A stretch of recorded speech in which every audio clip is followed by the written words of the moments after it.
Quelles que soient les épreuves, il redresse la tête, ou plutôt le guidon. À peine rentré du Dakar, il se prépare déjà pour l'Enduropa. Le pilote nordiste Adrien Van Beveren est notre invité ce soir. Bonsoir. Et Bonsoir. merci d'être là. Alors ce Dakar, vous l'attendiez avec impatience. Blessé, vous aviez dû abandonner l'année dernière. Vous vouliez prendre votre revanche, mais cette fois, c'est un problème mécanique qui vous a contraint à l'abandon. De retour du Pérou, quel est votre sentiment ? Le Dakar, c'est vraiment une course définitivement difficile. Je reviens de très loin finalement. L'an dernier, j'ai eu ce crash qui m'a compliqué toute l'année. J'ai dû me reconstruire complètement. D'être au départ, c'était déjà une victoire. D'avoir performé comme je l'ai fait finalement, parce que j'ai fait le boulot, j'ai été solide du début à la fin, c'est une autre victoire.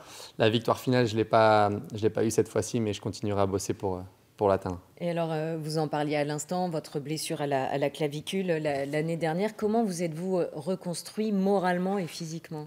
C'était une très longue année. J'ai été absent de la moto pendant 6 mois. C'est-à-dire que je n'ai pas pu rouler en moto pendant 6 mois suite à cette clavicule qui s'est... La blessure de ma clavicule, c'est vraiment compliqué. J'ai subi plusieurs opérations. J'ai aujourd'hui une clavicule de fer.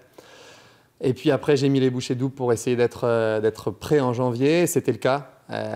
C'était vraiment un Dakar très intense. Du début à la fin, la compétition était très, très, très élevée. Il y avait beaucoup de rivalité, il fallait rien lâcher. C'était une course de nerfs, en fait, vraiment toute la course. Et puis malheureusement, 10 km avant la fin de l'avant-dernière spéciale, ma moto s'est arrêtée. Oui, on revoit ces images douloureuses. Mais alors, vous avez à 28 ans le sentiment d'avoir grandi, d'avoir progressé avec toutes ces épreuves ? Je me sers de chaque Dakar comme une expérience supplémentaire. C'est vrai que j'aurais aimé aller au bout de celui-là. Maintenant, je crois vraiment en mes chances de victoire dans les années qui arrivent. Je me le suis prouvé à moi-même. Et puis, surtout de revenir de là où je viens, c'était vraiment quelque chose de fort pour moi, émotionnel. Et je sais que ça me donne envie de bosser encore et encore pour atteindre cet objectif de victoire. Une autre image qui nous a marqué, on vous a vu cette année vous arrêter, descendre de moto pour aller secourir un pilote blessé. Vous avez perdu 8 minutes. Auriez-vous fait ce même geste il y a 4 ou 5 ans ? Je pense que je l'aurais fait, oui. C'est un geste, quand ce genre d'action se passe, il n'y a pas beaucoup de questions qui se posent. On voit un pilote sur le sol, la course s'arrête. En fait, dans ma tête, la course s'arrête, il faut lui porter secours.